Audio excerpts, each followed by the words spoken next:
We gave self-sabotage such a pretentious and glamorous title, like that name, self-sabotage, like we're agents of the resistance, like breaking into a government building. Maybe we call it that to make us feel better about the fact that really it's just quiet ruin. It's just reaching for that eject button when you feel an unfamiliar peace, when you feel that unfamiliar order, when you get bored of things working because your familiar identity is baked in with the chaos. I don't think any of us really ever stop being the proverbial kid with the magnifying glass, burning ants with the sun. Like there's something in us that I don't think is necessarily evil, but that likes to destroy things. I think it's wrapped up in power. I think it's wrapped up in sex. I think it's wrapped up in us wanting to win and replicate ourselves rather than something else. I think that that's baked into us, even though we don't want to admit it. And it gets you thinking, how much of nature self-sabotages? Like, what's a hurricane? What's a forest fire? What's disease? What's cancer? Yes, that's life, but that's life destroying.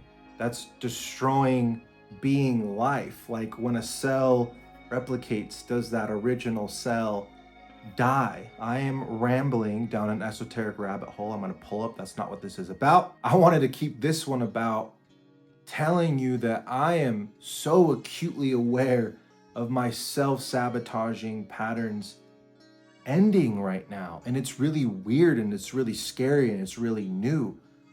I am seeing some growth and some real success on the music side of my life, and I'm picking up a rhythm on this channel and with my resources, and things are going well. I'm on the other side of a really, really painful breakup. I'm off of dating apps. I'm not partying like really at all. And so all I have left right now is this unfamiliar peace, this challenge to actually be okay with being okay. And everything in me lately, especially the last like 8 or 9 days, have been just crawling at me to reach for the eject button, to reach for that familiar panic, that familiar quiet humdrum of becoming the underdog again, setting up some house of cards to blow down again, some kind of something to remind me that I'm more alive and I'm more awake in the chaos. The chaos doesn't scare me, but what scares me is peace. What scares me is that silence, but I'm realizing that the silence isn't absence. The sound of that silence is power gathering and momentum gathering.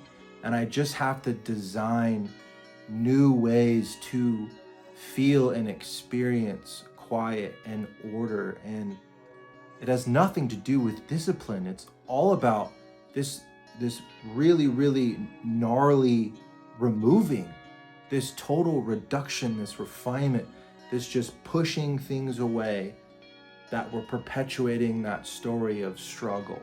And I think we really like that struggle. We really like that challenge. My dog, I think he's in here right now. I don't know where he is. I have this coffee table where there's two tables right on it. There's a little storage surface on the bottom. So below the storage surface, there's like a 3-inch gap between it and the floor. And my dog, when we play fetch in the house, instead of just coming back to me clean and handing the ball back to my hand, he prefers to put the ball underneath that table because he wants to scratch at it.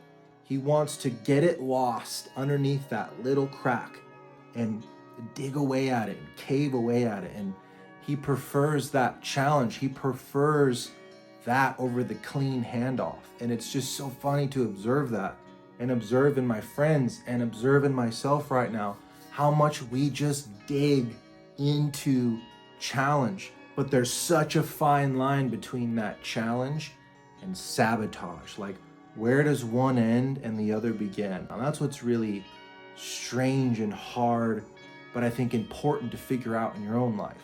Carl Jung talks a lot about misonia in Man and His Symbols.